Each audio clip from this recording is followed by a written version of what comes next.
Now we come to 4.17.170. This is another important sutta. On a certain occasion, the Venerable Ananda was staying at Kosambi in Gosita Park. Then the Venerable Ananda addressed the monks, saying, "Reverend sirs," "Your Reverence," replied those monks to the Venerable Ananda. The Venerable Ananda said, "Reverend sirs, when anyone, be it monk or nun, proclaims in my presence that he has attained arahantship, all such do so by virtue of 4 factors, or one of these 4. What are they? Herein, Your Reverence, a monk develops vipassana, contemplation, preceded by samatha, tranquilization. In him thus developing contemplation preceded by tranquilization is born the way. He follows along that way, makes it grow, makes much of it. In him following, developing, making much of that way, the fetters are abandoned, the lurking tendencies come to an end. Or again, Your Reverences, a monk develops tranquilization preceded by contemplation. In him, developing tranquilization preceded by contemplation is born the way. He follows along that way, makes it grow, makes much of it.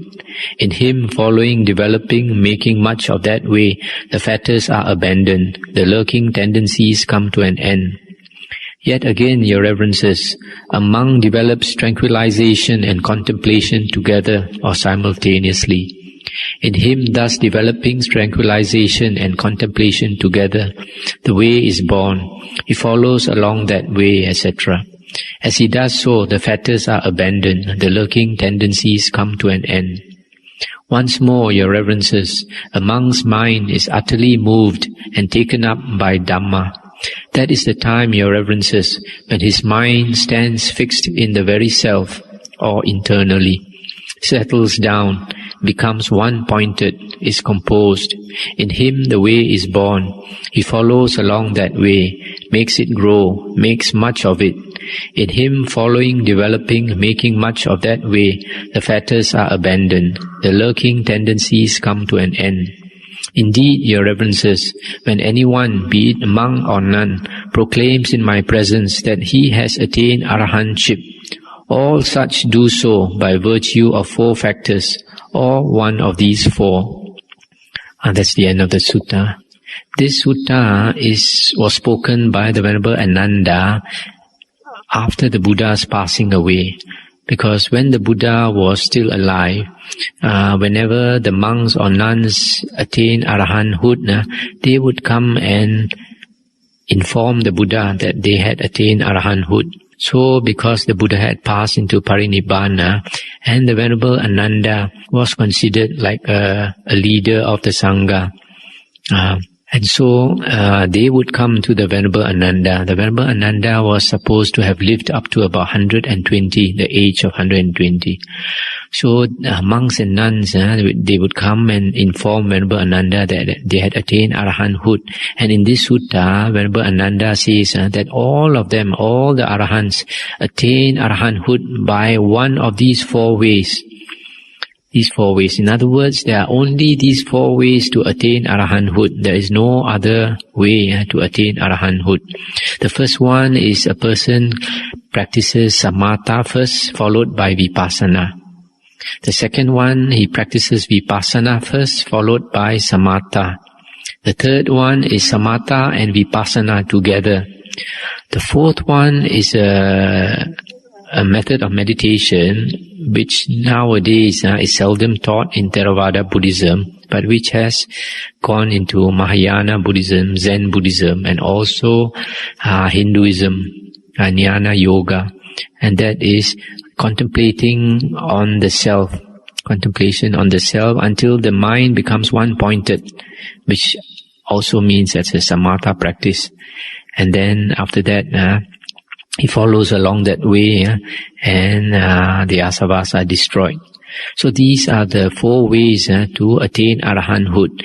And in all these 4 ways, we find actually both samatha and vipassana are necessary.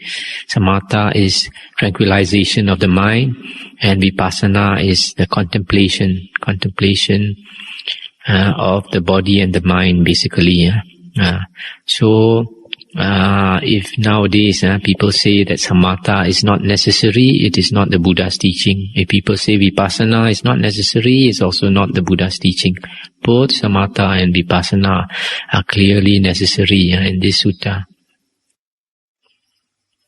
Now we come to another important sutta. There's quite a lot of good important suttas here. 4.18.171. The Buddha said, "Monks, where there is bodily action, there arises to the self pleasure or pain caused by intention of bodily action. Or monks, where there is verbal action, there arises pleasure or pain to the self caused by intentional action of speech. Or monks, where there is mental action, there arises pleasure or pain to the self caused by intentional action of mind. Or it is due to ignorance.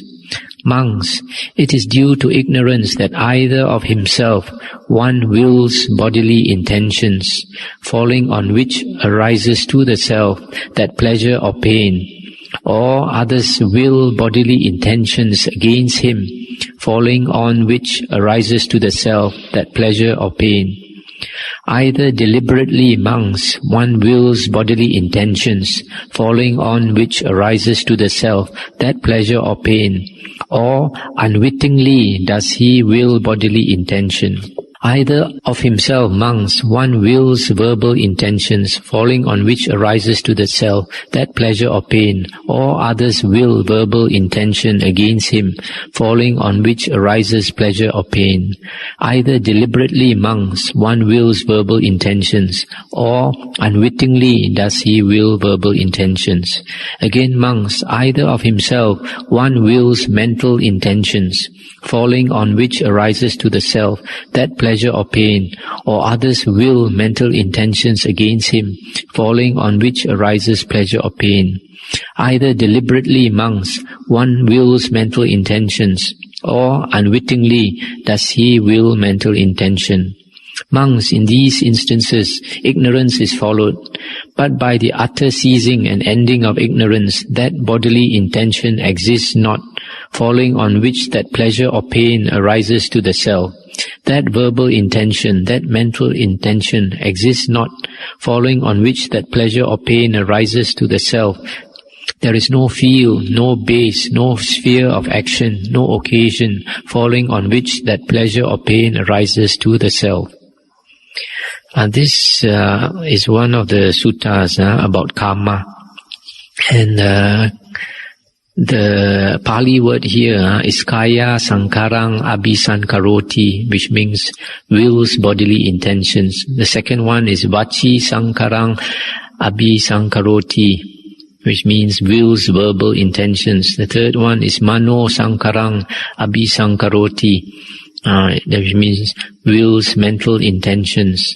And we note here that in all these instances of karma, the third one is mano sankarang, and it is not chitta sankara.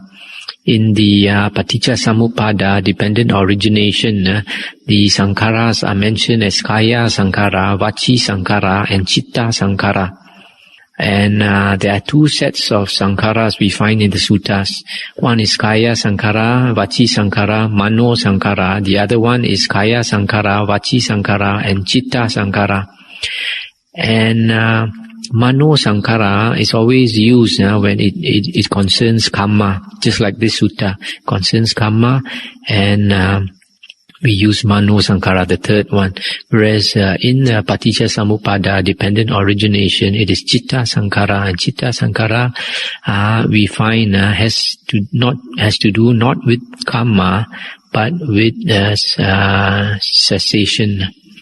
If you are interested, you can look at my book Dependent Origination, and it explains the difference between these two sets of sankaras.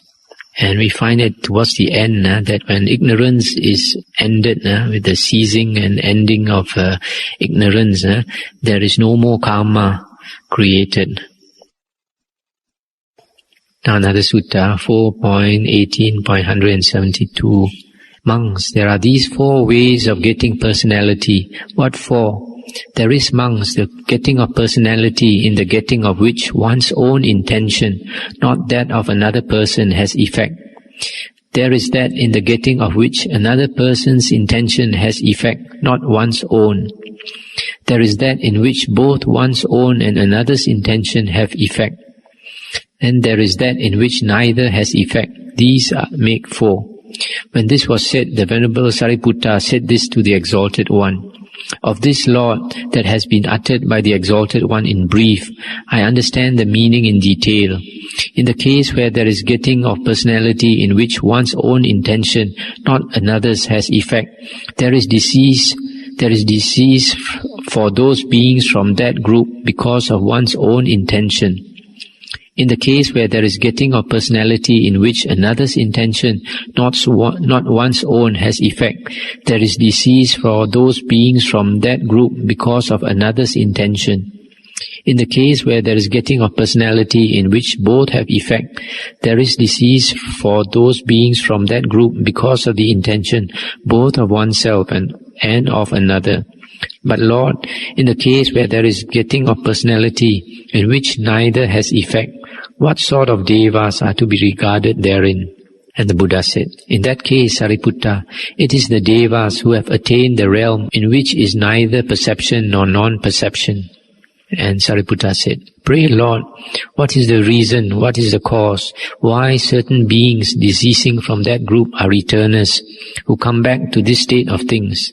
Again, Lord, what is the reason, what is the cause, why certain beings deceasing from that group are non-returners, who come not back to this state of things? And the Buddha said, in this first case, Sariputta, in a certain person, the fetters that bind to this world are not abandoned.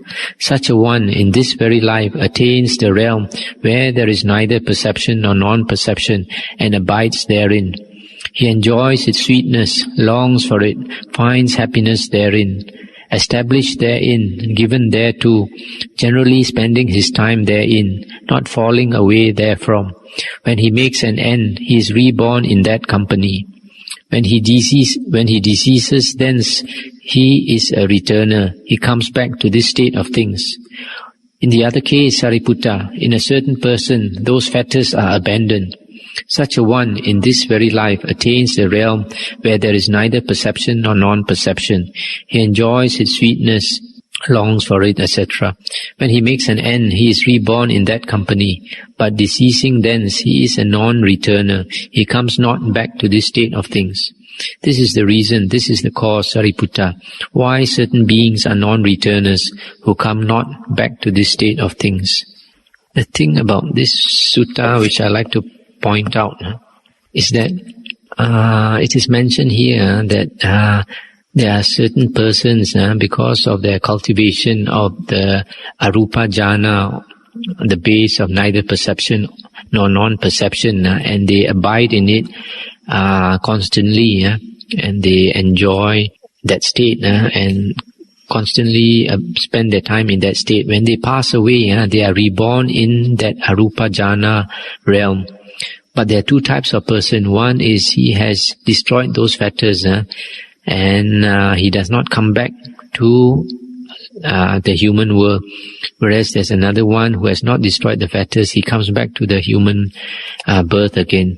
So from here, you find the one that does not come back to the human realm again. He's a non-returner and anagami. So this is one of the few suttas which shows that an anagami can be reborn in the plane of neither perception nor non-perception.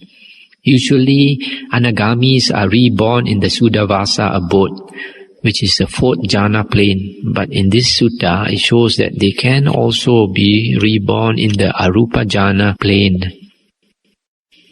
Now we come to another sutta, which is also quite in fact, a very important sutta also. 4.18.174. The Venerable Kotita, the great Mahakotita, came to visit the Venerable Sariputta.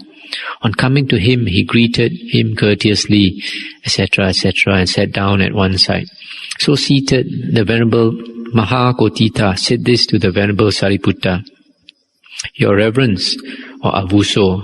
Does anything at all exist after the passionless ending without remainder of the 6 spheres of contact?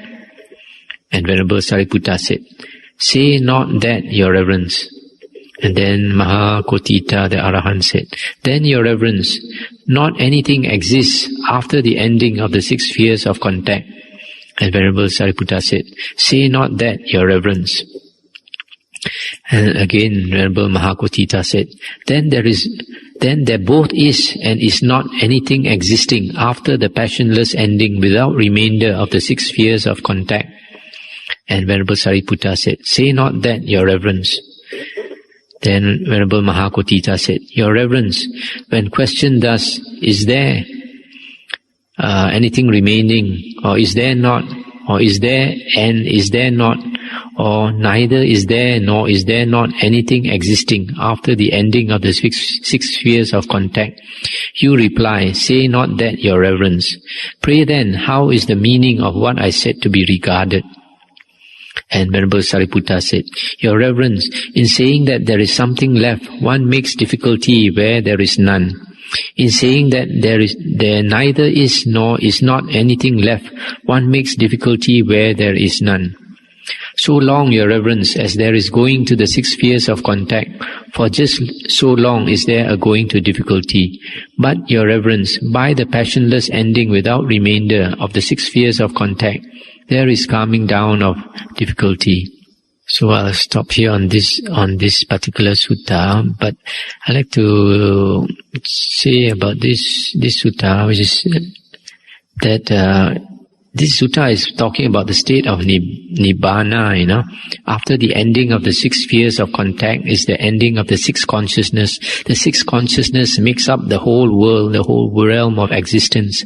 And when the 6 consciousness stop, that is the state of nibbana. And here he's asking whether anything exists. And Sariputta said, don't say that. And then he said, that means nothing exists. And Sariputta said, also don't say that. And then he said, then both something exists and does not exist. And then Venerable Sariputta said, don't say that again. And neither also don't say that. So, you see, in the sutta, the Buddha said there are 2 extremes, the annihilationist view and the eternalist view. If you say nothing exists in the state of parinibbana, then the Buddha said you are an annihilationist. You say nothing exists. If you say something exists, then in the state of nibbana, the Buddha said you are an eternalist. So it is very dangerous to say something exists and something does not exist. But then in the Digha Nikaya, there is a sutta where the Buddha said the Tathagata is designated by the Dhamma body, Dhammakaya, Brahma body, Brahmakaya. Dhamma become Dhammavuddho, Brahma become Brahmabhuta. And so the ultimate state, the Buddha didn't say that nothing exists. He also didn't say that something exists, but he said that actually that the Tathagata is profound, immeasurable, unfathomable like the ocean. This is mentioned in Majjhima Nikaya 72. And this ultimate state, which the body calls, the Buddha calls the Brahma body, or the Brahma become, the Hindus call it Brahma, and also call it Atman. And I believe that those holy men who have reached a very high level, they understand that this ultimate state. But they always say that it is something that cannot be actually described. That's why the Buddha calls it the unconditioned, the uncreate, using all negative terms, because it cannot be perceived by the mind, it cannot be cognized by the mind, it can only be attained. So, because this is something that is that we cannot know unless our mind stops working.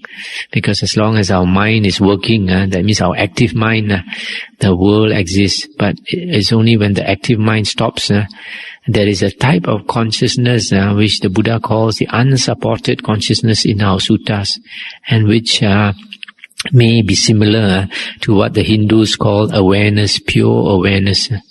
But then, as is mentioned in this sutta, this is a very delicate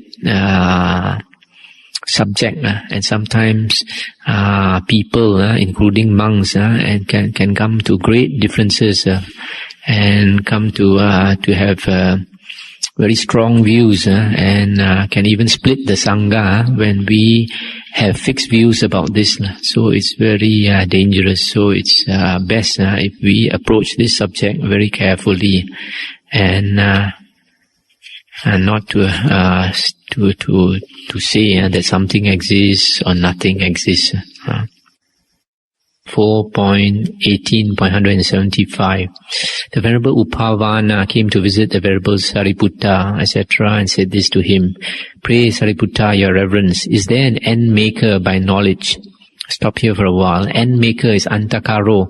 That means one who has made an end, which is basically an arahant. And then Venerable Sariputta said, "Not in this case, your reverence." And then Venerable Upavana said again, "Then, your reverence, is there an end maker by conduct?" "Not in this case, your reverence." "Then is there an end maker by knowledge and conduct?"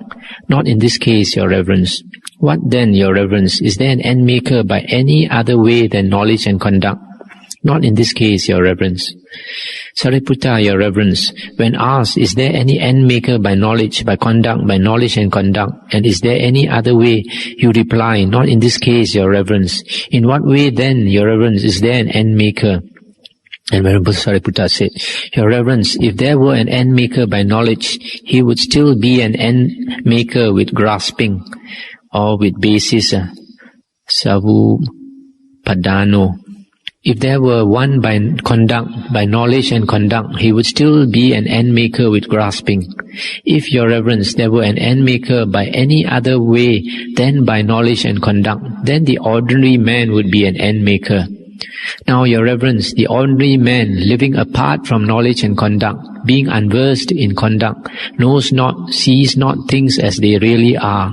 But if he be practiced in conduct, he knows, he sees things as they really are. So knowing, so seeing, he is an end maker."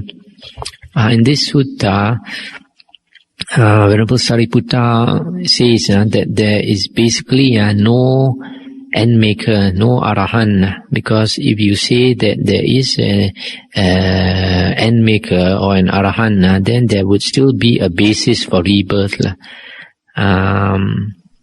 In other words, this teaching here is a bit similar to some teachings by some Hindu saints, namely that there is no person to be liberated.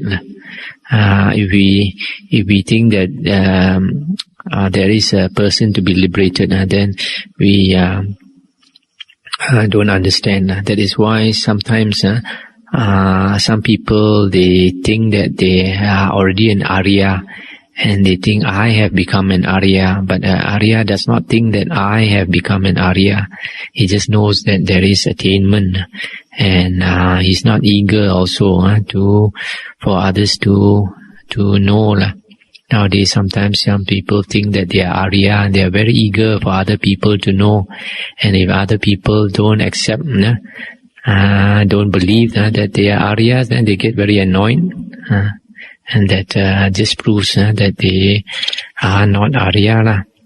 So here we have to know basically there is nothing to attain. There is, just as long as our mind is working, we think there is a self. We think that we have to strive to get out of samsara. All this striving to get out of samsara is still in that realm of delusion.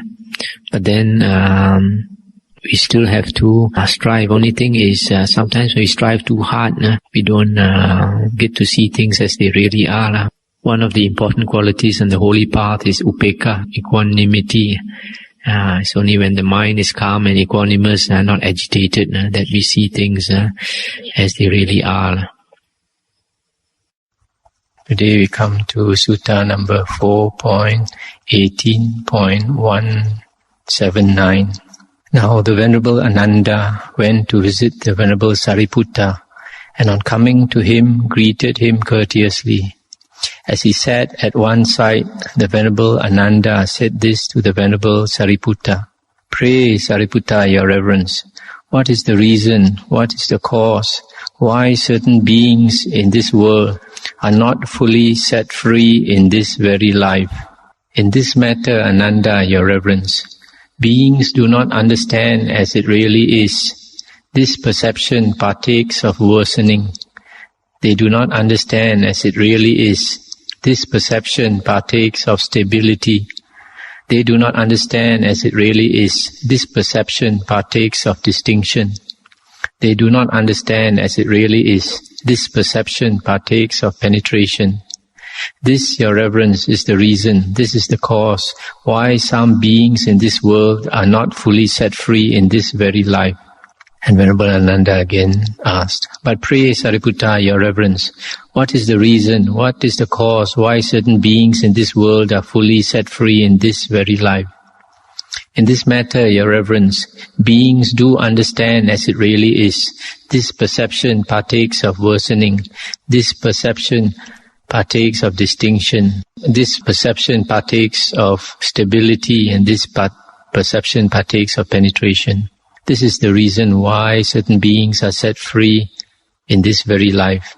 Now that's the end of this sutta. Now according to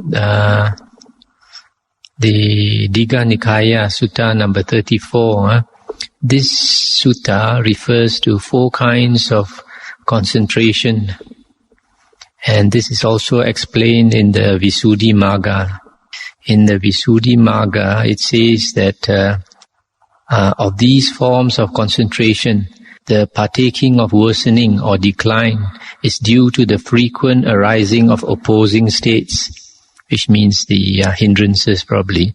Then the partaking of stability is due to the persistence of that mindfulness which is in conformity with concentration. The partaking of distinction is due to the attainment of a higher distinctive state, which probably means the jhanas. And the partaking of penetration is due to the promptings of perception and attention associated with disgust. That means it is more of getting insight. So you have disgust and dispassionateness. So from here you can see that when we practice meditation, we have to go through these 4 states.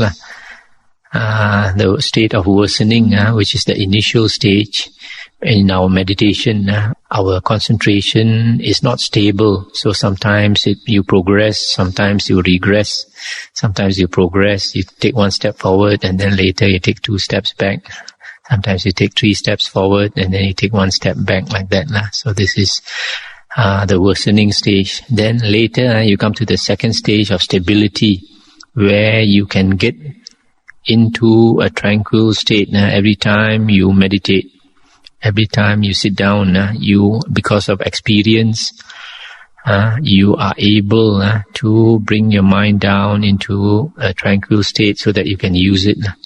Then the 3rd one is distinction, that means you achieve a state of distinction. And this should refer to the jhanas, the one-pointedness of mind.